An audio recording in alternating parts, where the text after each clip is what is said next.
Wakati ng'eggwanga ligenda maaso n'okuwanjaga okulajanira Mukama n'okuba amavivi ku ttaka nga bamusaba akyuse embeera embi egenda maaso mu ggwanga nga basaba Mukama ayambe ajje enguzi efumbekedde mu ggwanga lyattu Uganda era akwate ne ku mitima gy'abo abali enguzi ne bateeka eggwanga lino mu ntata ne baliremesa okukulaakulana muwala wa muzeeyi muziwala wa President Pastor Patience Lwabogo Museveni akubye amavivi ku ttaka n'akaaba n'awanjagira omutonzi w'eggwanga lino n'omutonzi w'ensi eno Guludene ayambe ataase era ke mu mitima gy'abali yake abalabbayina abakenuzi abali enguzi olutakedde abali enguzi entakera okusobola okulaba nga Uganda mu kifo ky'okulanga egenda maaso eddabuzi mabega. Lwabogo Pastor Patience Museveni olwaleero akubye amavi ku ttaka era ebifaananyi ebitrendinga byebyo ng'afukamidde ng'akaaba ng'awanjaga ng'asaba abadde takaabya nnaku wabula obulumi n'ebyo ebigenda maaso mu ggwanga Uganda bye bimu ku bimuwaliriza okuwa amavivi ku ttaka n'asalawo yeetonde oba nonti okwetonda sorry but yesabire n'okusabira eggwanga lisobole okuba nga livunuka. Butereevu video nkusabye sooka ogimpereka like nkuwe information nkubuulire gye bibadde era bibaddewo bitya mbutongole tukusaba otwegateko osobole okuba nga ofuna latest updates ne latest information tukubuuzaako ne tukwanirizaako. Guno gwe Mukutu Viki exclusive akuweereza simulala nze Viki Butereevu okuba nga nkuwa ebiriwo olunaku olwaleero. Munange olunaku olwaleero wakati nga olukuŋŋaana oluyindira ekkololo mu kisaawe oba Kololo airstrip olwategekebwa era olwakakulungula ennaku eziwerera ddala 5 nga lukulembeddwamu Dr. Pastor David Kiganda wali eri ekkololo abakulu abenjawulo abasabye abenjawulo ne bannayuganda abenjawulo bagezaako okubeera nga basabira eggwanga lino Uganda mu kye bayita Light Up Uganda for Jesus Mission 2025 era ng'olwaleero lweziweze ennaku 5 abukyanga okusaba kuno okwenjawulo kutegekebwa. So mukusaba kw'olunaku olwaleero Patience oba Pastor Patience Museveni Lwabogo lwalabiseeko era bw'atyo naye ebifaananyi ne bimukwata ng'agezaako okusabira awamu ng'agezaako okuyita n'akowoola n'awanjaga n'alaajanira omutonzi ali waggulu eyo ng'amubuulira ebimu ku bibi n'ebikolobero abasajja n'abakazi bye bagenda maaso n'okutuusa ku ggwanga lino ng'aloopera omutonzi abo bonna ababadde bavuga eggwanga lino nga balivugira mu bulyake nga balivugira mu bulabbayi nga bavugira eggwanga kwegamba mu mwoyo gw'okulya enguzi bonna Mukama ng'abasabira abakwateko abakakkanye era abalage nti kye bakola ekyokulya enguzi kikolwa kikyamu kigezaako kusika ggwanga nga kiriza mabega nga sinaba nakutwala mbigambo ebigenda maaso n'okuba nga bisaturatinga ku mitimbagano buli omu opinion ye byagezaako okwogera. Nzikiriza nkutegeeze nti okusaba kuno specifically kwategekebwa nga kwakusabira ggwanga Uganda era emitima emikafiiri egyo buli omu gy'oli tukusaba osooka ogisse ebbali ofukamire naawe awo mu njuyo ofukamire mu ssinzizo eri kuli okumpi osooka osabe Mukama akwate ku bakulembeze baffe osooka osabe Mukama akwate ku ggwanga lyaffe osooke weewanjagire ggwe kennyini ng'omuntu Mukama akuyamba asooka akutaase era akukutulemu omwoyo gw'okulya enguzi kubanga bangi kummwe muli enguzi naye temwogera era bangi kummwe musooke musabe muwanjagire Mukama asooke abakutulemu omwoyo gw'okugaba enguzi banaye mususse okugaba enguzi era omukyala Pastor Patience Lwabogo bw'agudde ku mavivi ge bw'ati bwe ppala ebimu ku bigambo ebisoose kwe kubeera nti atandika okwogerako n'omutonzi we. Nsuubira okuba nga ne mu ssaala eno alina amannya gaabo baloopye eri omutonzi n'amugamba nti Mukama bano ne bano batutaaseeko simanyi kiki kyabasabidde simanyi disclaimer Pastor Dr. David Kiganda naye akubye amavi ku ttaka n'asaba omutonzi ali waggulu eyo akwate era akozesa obuyinza n'amaanyi ge akire ddala mu mitima gy'abaana abakola ebikolobero by'okuzza eggwanga emabega abatalikkiriza kulaakulana nga ligenda mu maaso abafuna essanyu n'akamwenyumwenyu nga famire zaabwe zeeyagala naye ng'ate bannayuganda beeyaguza lujjo. So David Kiganda doctor ate nga pastor okwosaako ne Pastor Patience Lwabogo Museveni bakubya amavivi ku ttaka wakati mu nkuyanja y'abantu nga bogenda maaso n'okubalaba. Bano basabye ng'ekimu ku bigendererwa byakulaba nga bambi enguzi efumbekedde mu Uganda, enguzi efumbekedde mu government officials, enguzi efumbekedde mu government institutions ez'enjawulo, n'enguzi efumbekedde mu bantu ab'enjawulo as long as balivingira mu ggwanga Uganda. Wakiri bagikakkanyeeko sina kindi Mukama akole okwolesa kwe, Mukama akole ebinene, enguzi eyerinyibwe ku nfeete. Namulowooza Pastor David Kiganda oba Dr. Kiganda ani gwayinza okuba nga aloopye naddala mukaweefuba ono w'okulwanyisa enguzi n'obulyake agenda maaso n'okuba nti ayindire kololeyo nga tumusabira akutuke enjegera ezo zite era ziviirewo ddala mu ggwanga Uganda. Mulowooza mannya ki mu comment section yawo bano abasabye olwaleero mu nnaku zino 5 esaala gye zimaze nga zitojjera ekkololaawo mu kisaawe be babadde bazisindikira. Ani gw'omanyi omuli w'enguzi mu gavumenti omwo era ani gw'omanyi mu kitongole gye wali ogenze nga yakusaba enguzi n'ogimuwa oba n'ogigaana ogimuwa? Bw'oba wagimuwa era yogera nti nze nawagundi enguzi mu comment section yawo, omuntu oyo tumusabire tukuba amavi ku ttaka naffe tulaajanire omutonzi asobola okubeera nga waakiri enguzi eyo taddamu kugirowoozaako gisaba.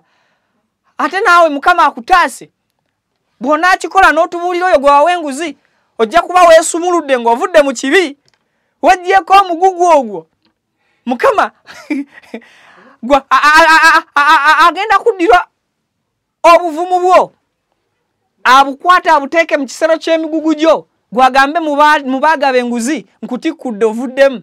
Era ekitabo kyo erinnya lyo ligenda kubanga likiryalingiddwa. Omukyala Pastor Patience ayina eddiini era singa okusaba kuno nsuubira ng'olwali luweddewo kubadde tekuli ku nsonga za ggwanga teyalivuddeyo mu public kulaga bulumi na kuwanjagira Mukama kwalaze lunaku lwaleero. But because of omutima omulungi gwalina n'okwagaliza eggwanga okulungi kwalyagaliza n'enguzi gy'alaba egenda maaso mu ggwanga gy'atayagala esigale ng'egenda maaso bye bimuwaliriza okugamba nti naye keyeetabe wamu n'abo abagenda maaso n'okusabira ebikolwa bino ebikyamu ebigenda maaso mu ggwanga bikutulwe era omutonzi abikole ki abibaggirewo. So naawe bwekyo bwe kibadde omukolo babadde baguyita Light Up Uganda for Jesus Mission 2025 era nga Dr. David Kiganda ye yawoomye omutwe mu mbeera y'okuteekateeka omukolo guno era abamu ku bagenywa abakulu b'olunaku olwaleero ye Pastor Patience Lwabogo Museveni. Ekikolwa oba akabonero bangi ku social media ndabye beebuuza ti olaba muwala wa president amanyi ebikolwa by'enguzi ebigenda maaso mu ggwanga era yewaddeyo aveeyo abisabire. Yes, enguzi emanyiddwa nti mweri because nafuga eggwanga lino President Yoweri Kaguta Museveni avangayo buli lunaku n'akola ki n'agivumirira era n'agamba nti abo abakola ebikolwa ebyonsolima mwebali abamanyi wabula planinga era akola ekisoboka kyonna okulaba ng'akola ki ng'abakaba bwe paba kuba kubakwatako kaba lulimi lwa ghetto. So ng'ate ajja kubanywa tontwala te mu ghetto. So ng'ate n'oludda oluvuganya gavumenti oba political parties naddala nga zikulemberwamu abakulembeze ab'enjawulo bavaayo nabo ne bavumirira ebikolwa bino byebimu ebyokulya enguzi n'okwonoona ssente y'omuwi w'omusolo. Ekyo kitegeeza nti tekyewuunyisa kulaba muwala wa president nga Pastor Mulamba agezaako okusabira eggwanga okuva mu kabi ke lirimu. Ekibi kisigala kibi. Patience, Pastor Patience Lwabogo akabonero kalabikiddemu ak'okusabira eggwanga teka confirminga bu confirming nti mu ggwanga mulimu enguzi. Already ekyo kyali kya confirmingibwa head of state era nga yayogera n'abaako n'abamu bagamba nti bajenyigiramu indirectly abalala. Olaba president yatuuka n'okugamba nti waliwo abantu abasabye abantu enguzi ku ofiisi ye nga babalimbalimba okubalaba, I mean okumulaba. Nkireese bubi. Waliwo abantu abakola mu ofiisi ye nga bajja ku bantu ssente mu lukujjukujju oba mu ngeri y'okubajjako enguzi mbu nga babasuubiza okubatuusa kwani ku president. Ekyo yavaayo n'akola ki? N'akiclarifyinga. Era mulimu n'abamu abajingirira omukono gwe bakusobola okubanga bakosa ki? Bagukozesa ebikolwa ebikyamu. So ekyo kitegeeza nti ebikolwa ebibi mu ggwanga Uganda mu ebiri. Naye ekibuuzo ekikulu kabonero ki akalabikiddemu pastor ng'ate muwala wa president? Osobola okumpa kyolowooza mu comment section yawo. Ekyange ekyenyinza okuba nga ndowooza kyekyo ekinkakatako okujja okubabuulira ebifa embuga. Bannaye sibawadde ebifa embuga. Asabidde ekintu kimu kyokka. Olukuŋŋaana lwa kusabira mirembe mu ggwanga n'enguzi efumbekedde mu ggwanga gwe mulamwa ogw'olunaku olwaleero specifically. Ate okusaba kuno kwakatambula ennaku mmeka? Ennaku 5. Ate abagunda bannaabo. Ebikolwa okusabira emirembe mu ggwanga kulimu ebintu bingi. Okusabira emirembe mu ggwanga kulimu okutebenkeza ebyokwerinda, kulimu ebintu bingi. Security yebeera 100% mu mirembe egyetaagisibwa mu ggwanga. So Patience Pastor Lwabogo tekigaana kubanga musaala zasindise mulimu okusaba Mukama akwate ku mitima gy'abajjaati. Era mulimu muyinza okuba nga temubuzeemu ssaala pastor gy'asindise kugenda direct eri atuma abajjaati ne batuntuza abantu. Era sisuubira kuba nti mu ssaala ye mubuzeemu kamendi wakiri ssaala ayinza n'okuba agikozeemu kamendimenti n'asabira ababba obululu